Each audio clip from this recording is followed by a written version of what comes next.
A Consellería do Mar acorda cos patróns maiores da Ría de Arousa un paquete de medidas para facerlle fronte á crise que atravesa o sector marisqueiro. A rexeneración de zonas pouco productivas, os arados ou as sementeiras son algunhas das accións que se van levar a cabo.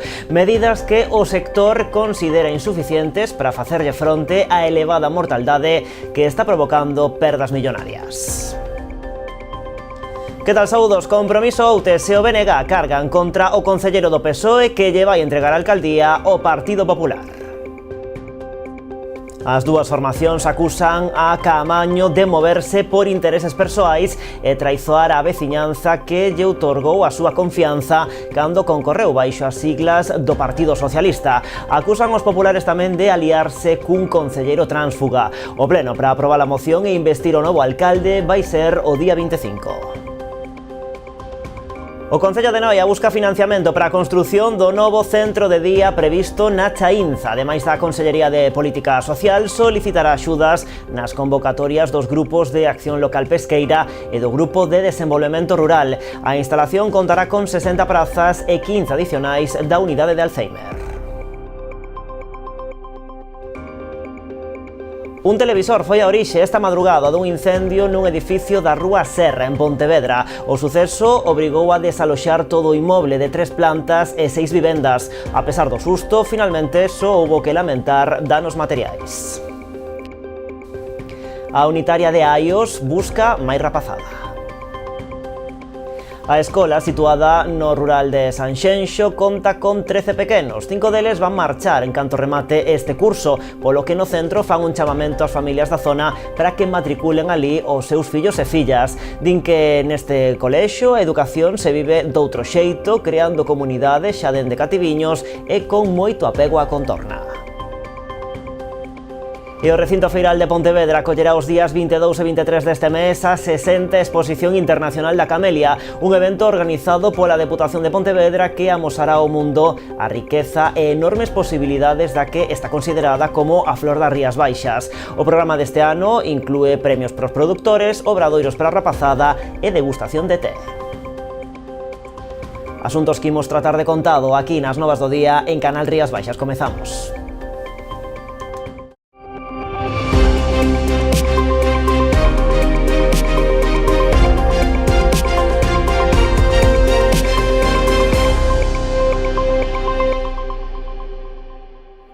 Superada a sorpresa inicial causada pola presentación da moción de censura, os responsables do goberno de Outes expoñen as súas reaccións ante esta manobra que previsiblemente os vai afastar do Concello.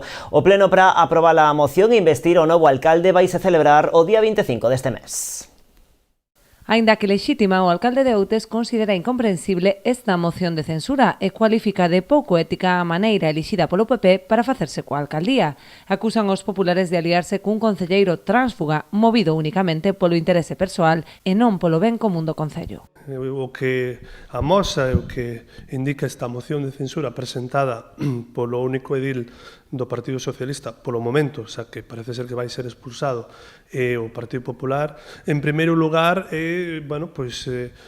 o que lamentablemente fomos descubrindo no Concelleiro Socialista nos últimos tempos é que a verdade é que non nos move o interese polo ben común, senón o interese particular, non?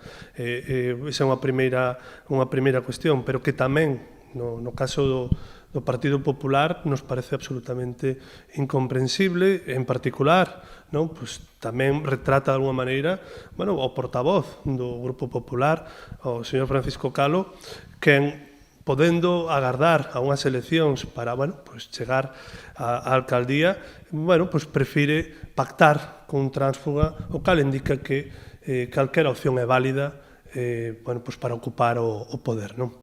González fai un balance moi positivo deste ano e medio de legislatura no que xunto co mandato anterior, no que Compromiso por Outes gobernaba en solitario, sacaron adiante proxectos moi beneficiosos para a cidadanía. Amosamos outra forma de gobernar. Eu creo que, nadie pode dicir do noso goberno que non gobernou con honestidade, mirando polo ben común. Isto non quere dicir que acertáramos en todo, e tamén porque fomos capaces de conseguir e de poñer en marcha activar políticas moi necesarias, non? Hoxe temos unha escola infantil que non tiñamos, hoxe temos un servicios de conciliación, Hoxe temos un servizo que apoia os emprendedores no noso concello, recuperamos elementos do noso patrimonio, temos o primeiro museo da carpintería de Ribeira de toda Galicia, estamos moi orgullosos diso.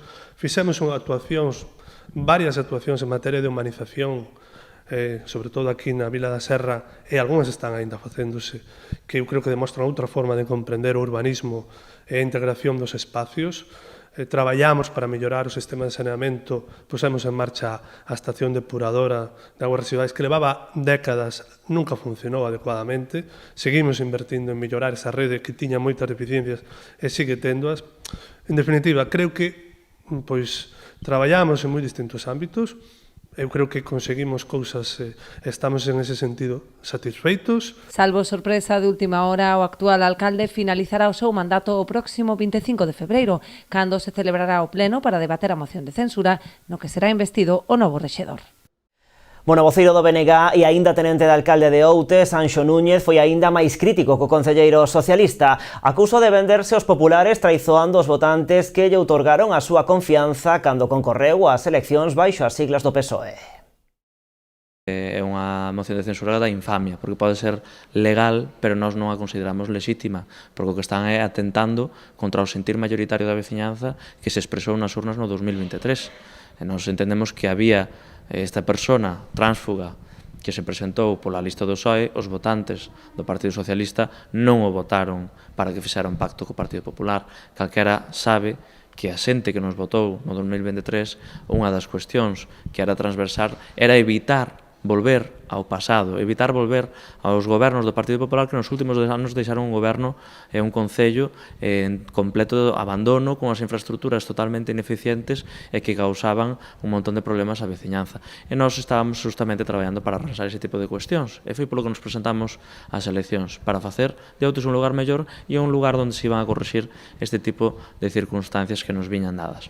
Considera o voceiro nacionalista que non existe motivación política para rachar co goberno, posto que a legislatura transcorreu ata o momento sen conflitos. Alude, pola contra, a outro tipo de intereses. Houbo sempre unha cordialidade e de repente, esta persoa un día aparece na prensa dicindo que vai reflexionar como Pedro Sánchez, que, permitideme, parece casi unha broma de mal gusto a veciñanza, porque de feito é o que se viviu durante esas semanas. De repente, tamén enterámonos casi pola prensa, enterámonos porque vimos o papel, porque ele non apareceu nin para dicir adiós. En ningún momento houve unha conversación. Se houbera un problema real, o que tiña que ter feito, se houbera, era falar con nós e dicir, mira, eu considero que hai este problema, hai que arreglalo, senón eu marcho. Pero non houve nada diso, e que non houve ningún problema. Aquí o único que hai son uns intereses espurios, que non sabemos cales son, uns intereses persoais, e veremos, efectivamente, que lle vai dar o Partido Popular, porque o Partido Popular que lle explica a veciñanza, porque se vende a este prezo. E a que prezo se vende? A que prezo lle compra o Concello de Outes a un tránsfuga? Porque hai moitas maneiras de chegar en política. Nós marchamos ca cabeza moi alta, pero hai moitas maneiras de chegar. Nós chegamos co apoio da veciñanza, chegamos cumplindo un mandato democrático. Eles chegan inventando unha crise que non existía e inventando unha circunstancia simplemente polo poder, a calquera prezo. Que lle explican a veciñanza. Seguimos con máis asuntos da política. O BNG levou de novo ao Parlamento de Galicia os problemas derivados da falta de médicos no Centro de Saúde de Aguiño. A deputada Rosana Pérez interpelou ao conselleiro de Sanidade, Antonio Gómez Caamaño, por este asunto, exixíndolle que remate dunha vez con esta situación que afecta aos profesionais e pacientes, non só deste Centro de Saúde, senón tamén o de Ribeira, que se ve afectado de xeito indirecto. Na sesión a que tamén asistiron un cento de veciños da localidade, entre eles o propio alcalde, Luis Pérez Barral, o titular de Sanidade reiterou que a asistencia sanitaria nestes dous centros está plenamente garantida. Aínda así recoñeceu que existen 4 vacantes, 2 por xubilación e outras 2 por incapacidades temporais, incidindo en que o Sergas traballa para cubrilas, tal e como lle trasladou persoalmente aos propios veciños nunha reunión celebrada a pasada semana. E o PSOE propón crear en Pontevedra un servizo público de alugueiro de bicicletas eléctricas. A formación levará unha moción ao vindeiro pleno instando o Concello a solicitar as axudas do Ministerio de Transporte para esta iniciativa, coa que buscan impulsar a mobilidade sostible e a accesibilidade. A intención é que este servizo se integre no sistema de billete único do transporte metropolitano, facendo compatible co billete de tren e de autobús.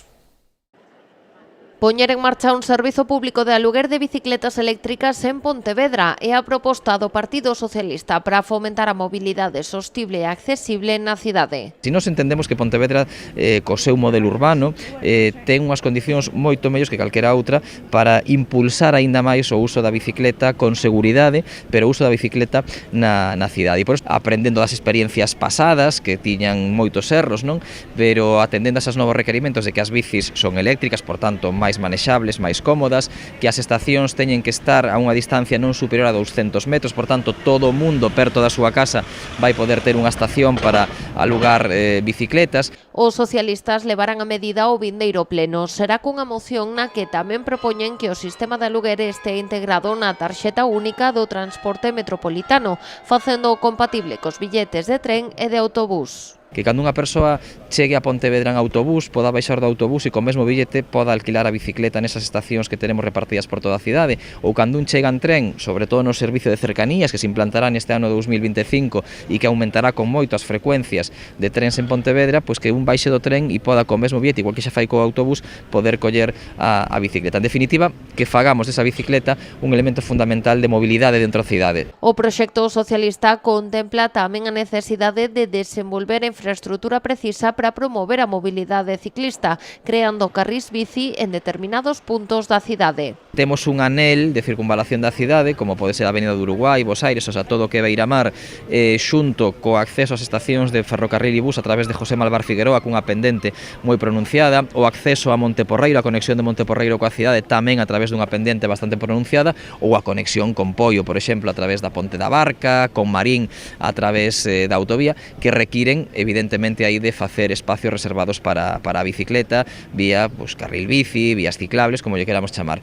A moción insta ao Concello a solicitar as axudas do Ministerio de Transportes para poñer en marcha este servizo. Tamén a realización dunha campaña de información pública que permita á cidadanía coñecer e acollerse ás achegas para a compra de ciclos de pedaleo asistido.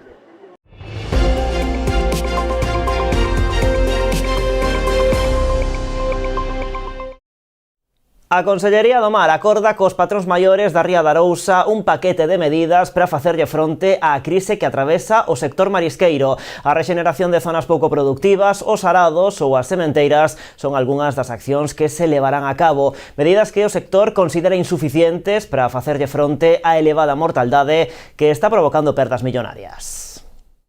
A rexeneración de zonas pouco productivas, os arados ou as sementeiras son algunhas das accións que se levarán a cabo co fin de mellorar a productividade dos bancos do libre marisqueo en Arousa, despois de anos de escasa produción. Do que alí se falou nada novo, segundo o patrón maior de Rianxo, Miguel Ángel Iglesias, que agarda que dunha vez por todas se tomen cartas no asunto para evitar a morte do sector. A ver, as sensacións do que falamos tomaron nota e dixían que iban a actuar, que eles estaban ao lado do sector, pero isto levámoslo escoitando moitos anos xa. O que queremos é feitos. O que vemos é que este verán, como non hai a marisqueo nas autorizacións, eu penso que a maioría dos que realmente viven do marisqueo deixan e buscan traballo en terra. Na xuntanza tamén se acordou manter aberta a actual campaña ata abril. Unha vez pechados os bancos, iniciaránse os traballos de rexeneración no Boído, Cabío e os Lombos. As medidas que concretamos ali foron, sobre todo, labrar os terrenos. Falaron da zona do Boído, unha zona que din que está improductiva, que querían labrar, e pois unha zona do río. No río tamén quedaron en facer un muestreo de cara ao mes que ven, para ver como está o recurso ali, e incluso ver a zona tamén que a cal van labrar, se realmente é necesario facerlles ese tema. Eu sigo dicindo que no río hai dous eu xa dixen ali que no río hai dous principales problemas. Unha son os vertidos industriales que está habendo e outra é o tema da acumulación de area que está habendo na desembocadura. Cada vez hai máis area, os bancos que había antigos onde daba o berberecho están desaparecendo todos, é area fina na cal non produce nada, e isto ao final ou dragase o río e esa área repartilas para as cofradías para ampliar os bancos marisqueiros ou regenerar, ou senón isto non vamos ter moita solución. O titular de Mar aproveitou o encontro cos Pósitos para informarlles tamén dos proxectos de investigación que a Consellería está a levar a cabo en colaboración con distintos centros especializados e coas universidades galegas, co fin de estudar con profundidade os factores que afectan á produtividade na ría. Tamén puxo a disposición das confrarías os recursos dispoñibles en Mar para a análise e o deseño de accións que reforcen a actividade marisqueira na zona. Aínda no mar, xa está operativa en Pontevedra unha oficina Smart Puntos que prestan asesoramento ao sector pesqueiro e marisqueiro. O conselleiro do Mar participou hoxe na inauguración deste servizo situado no baixo do número 37 da Rúa Rosalía de Castro. Creemos que canta máis información teña toda a xente, canta máis información teña o sector, canta máis información teñan os galegos e galegas, pois eu creo que é moito mellor. Trátase de que temos fondos europeos que sabemos que son complicados para, ás veces, poñelos en funcionamento.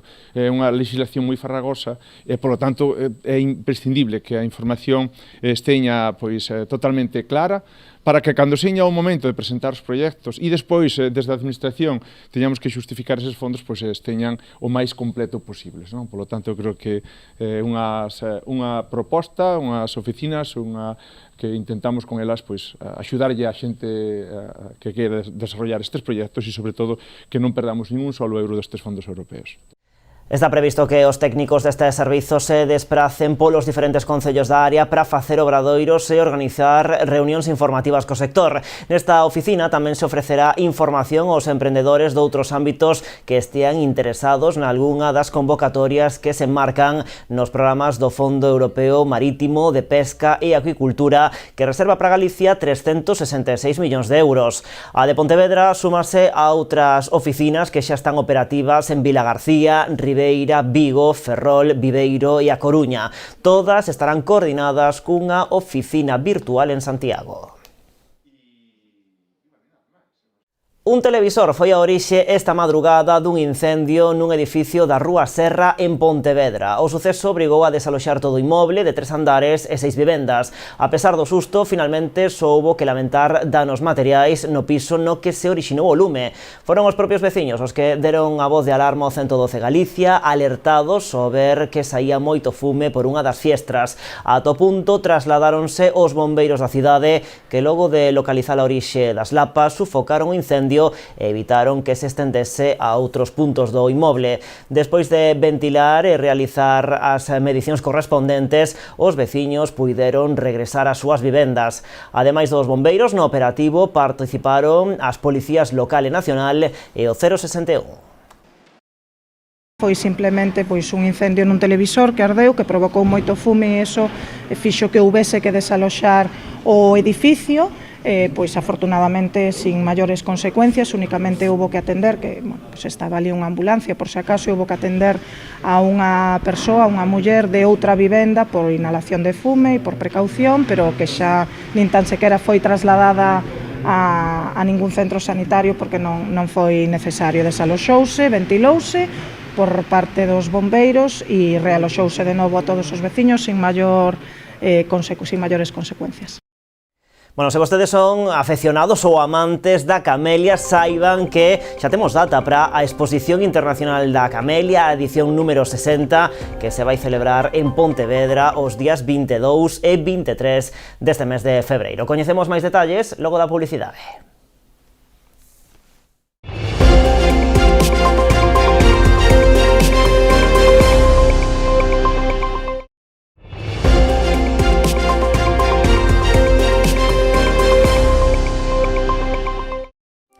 Aquí seguimos nas novas en Canal Rías Baixas. Avanza a reforma integral do edificio de Churruchaos en Pontevedra. A semana pasada o Concello aprobou unha prórroga de 5 meses para a finalización dos traballos ata xullo deste ano. Trátase dun proxecto cofinanciado polas axudas á rehabilitación de edificios públicos do Ministerio de Vivenda, polo que a obra ten que estar rematada antes do 30 de setembro.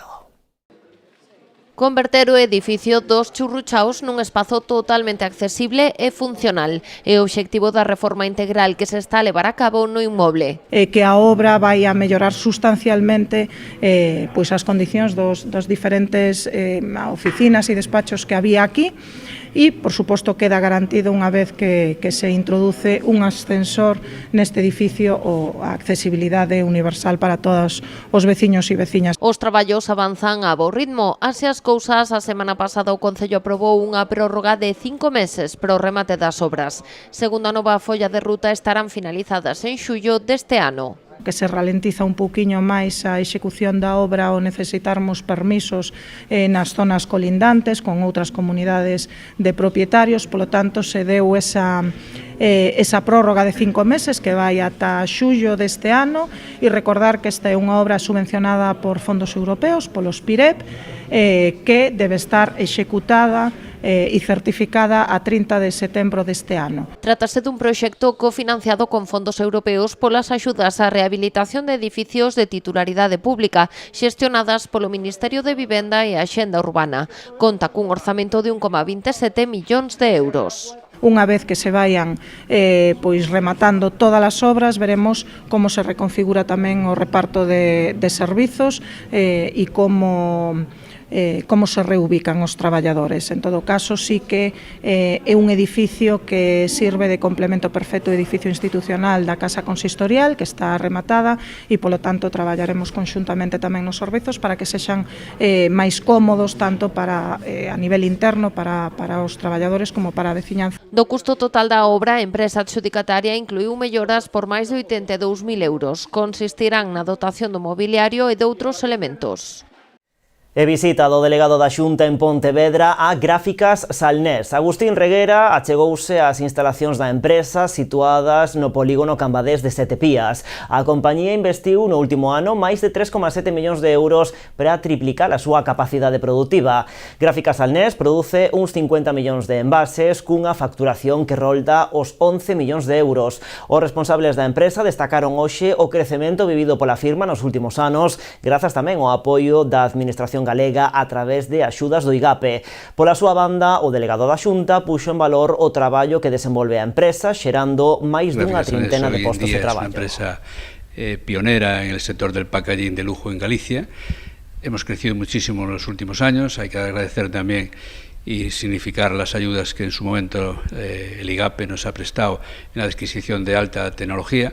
Y bueno, quiero agradecer al delegado que nos visita para que tenga ya de propia mano pues todo lo que nosotros fabricamos en packaging premium para todo el mercado, no solo de Galicia, sino que de España y de otros países que actualmente tenemos de clientes, ¿no? Eu quero dar as gracias, non, á xerencia por recibirnos, por enseñarnos, por explicarnos como é o funcionamento desta empresa. Unha empresa que, como ben saben, pois dá traballo a máis de 30 personas en situación normal e con picos excepcionales, non? E, por tanto, dentro da política da Xunta, do apoio ás empresas, estamos pois visitando, xa digo, distintas empresas de distintos sectores, e unha delas nos parece que unha das máis importantes neste sector é a que visitamos hoxe, Gráficas Salnés. Máis asuntos. O Concello de Noia busca financiamento para a construción do centro de día previsto na Chaínza. Ademais da Consellería de Política Social, solicitará axudas nas convocatorias dos grupos de Acción Local Pesqueira e do Grupo de Desenvolvemento Rural. Un dos inmobles do complexo da Chaínza albergará o futuro centro de día de Noia. Trátase dun proxecto ambicioso que require do financiamento doutras administracións, polo que o Concello traballa xa en distintas liñas de axuda. A construción do edificio dese centro de día require cofinanciación por parte de distintas administracións. Lévase tempo facendo unha serie de xestións que a Consellería de Política Social, que ten que informar favorablemente a sostenibilidade e unha serie de aspectos que debe recoller o proxecto de centro de día, debe recoller tamén unha serie de cuestións de financiación financiamento asumibles por o Grupo de Acción Local Pesqueira a que imos a presentar o proxecto nesta nova convocatoria. Pretendemos conquerir parte da financiación tamén a través do Grupo de Desenvolvemento Rural, co equipamento correspondente.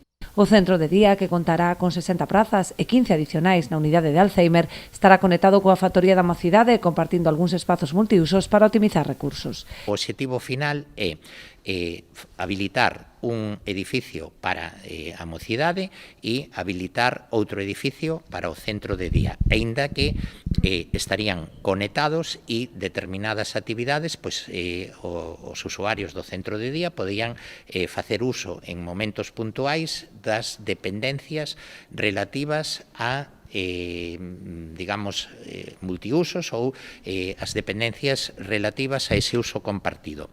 A reforma destes dous inmobles dá continuidade ao proxecto integral de rehabilitación da Chaínza, iniciado co albergue turístico xa construído.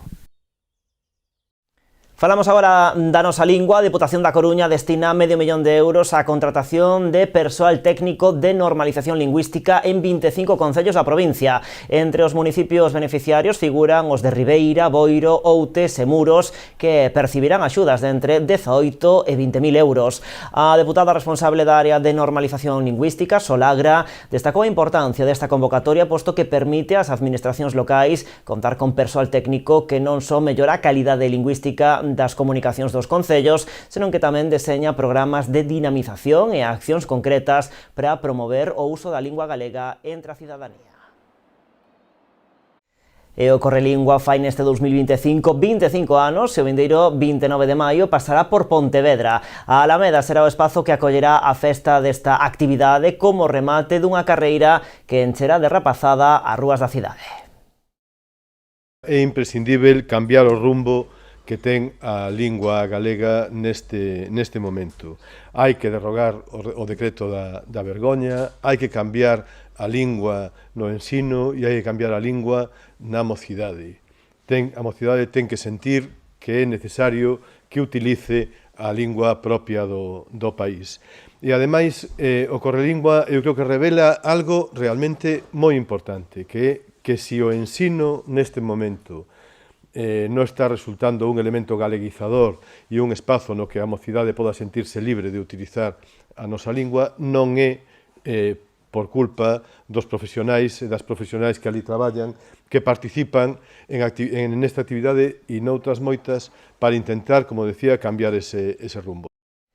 O lema para a edición deste ano é a mocidade activa por unha lingua viva e que o Correlingua contempla diferentes actividades máis aló da carreira que xa están en marcha nos centros educativos galegos.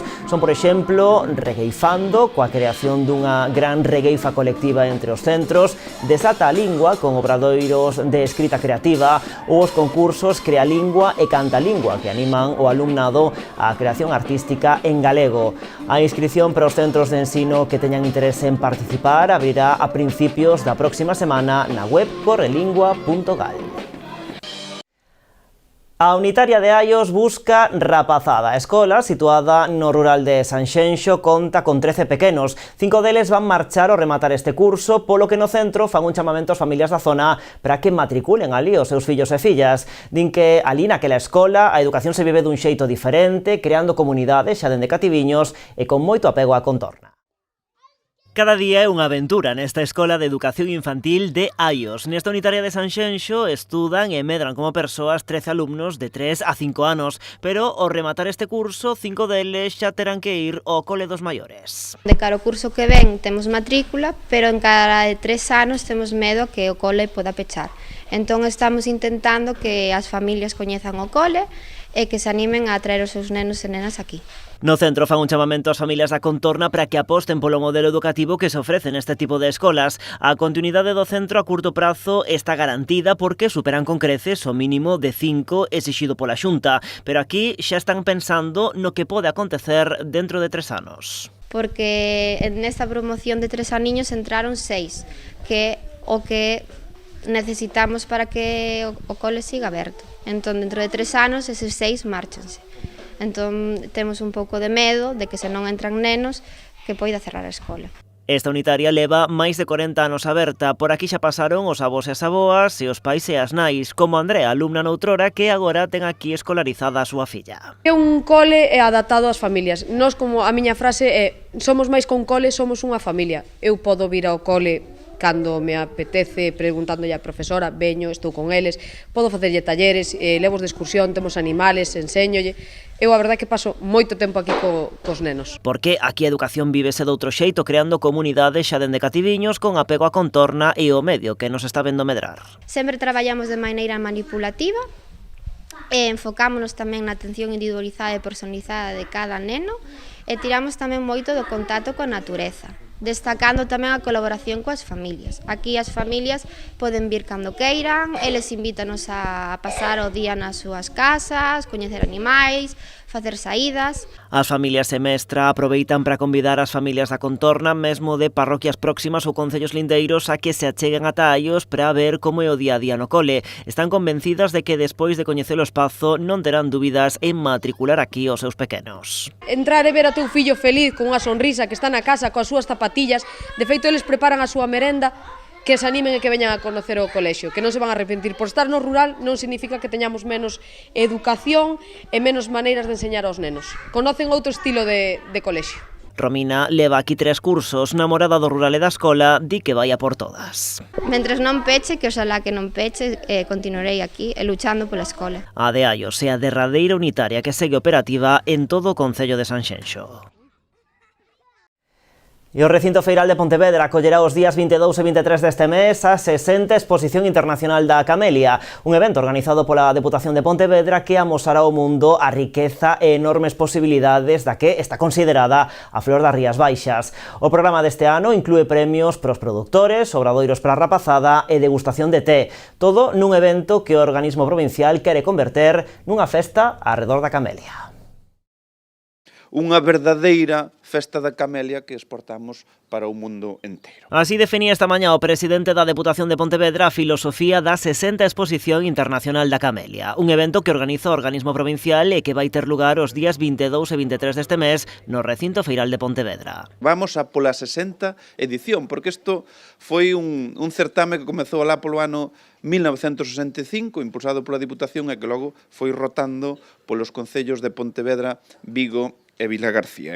Comentábamos aquí que vamos a ter a sorte de que a 75 edición, oxalá estemos todos aquí, pois se vai a celebrar aquí na cidade de Pontevedra. Coa vista posta xa nese 75 aniversario, a Deputación desvelou hoxe a programación deste 2025. O día 22 vai se inaugurar o certame e terá lugar a entrega de premios. O domingo, as propostas estenderánse durante toda a xornada. O domingo, día 23, a exposición vai estar aberta todo o día.